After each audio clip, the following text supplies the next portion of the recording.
In writer-director Ramachandran V's horror film Pechi, a group of youngsters embark on a hiking trip to a forest area.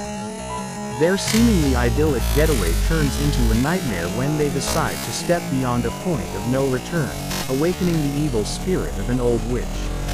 Initially, Pechi does a good job of capturing and holding our interest as it convincingly sets up the forest as a hotbed of superstition with minimal background music. However, whatever little sign of novelty the film exhibits initially starts to wear thin soon. Usually, in such a film, there is one character who warns the rest of the consequences of crossing a restricted area in the woods. In Pechi, Bala Saravanan plays the character, a man who blindly follows customs and conventions, although he does not fully believe in the existence of evil spirits.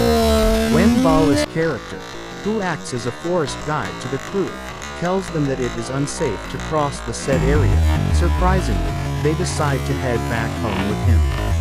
And while they eventually go across to the den of Pechi Cinema, it happens as a result of a dare from one of them to another to pull off a deed of daring do.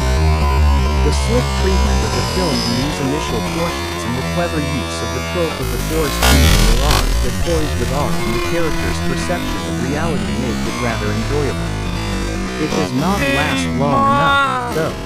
What bogs the film down ultimately is its decision to use flashback sequences to explain on Pechi and why she does her acts of cruelty.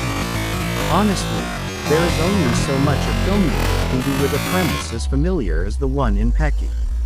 Like The Haunted House, the evil in the jungle subgenre of horror is in dire need of a fresh makeover. Why not make a feature with the look and feel of a horror film about a group of friends venturing into a supposedly haunted forest to debunk superstitions, only to discover a profound connection to nature and themselves and have a spiritual awakening? In other words, the antithesis of a conventional horror film. The most disappointing aspect of Pechi is not the fact it is derivative, but rather the lack of scares in the film.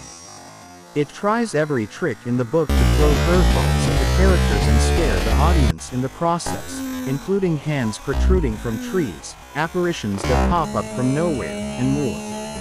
However, it becomes so predictable and monotonous after a point.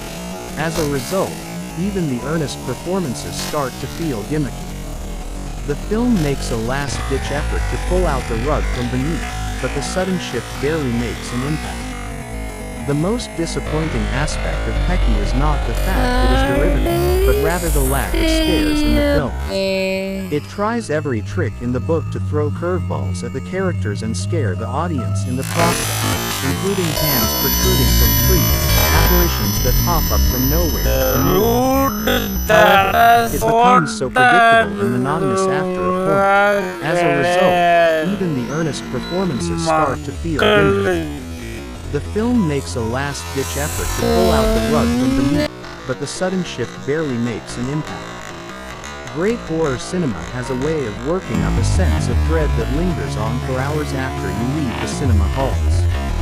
In Pechi, the mere existence of a sequel-bait climax is scarier than the gobbledygook that its characters spout sometimes and what the goggle-eyed old woman does with her oculus cords.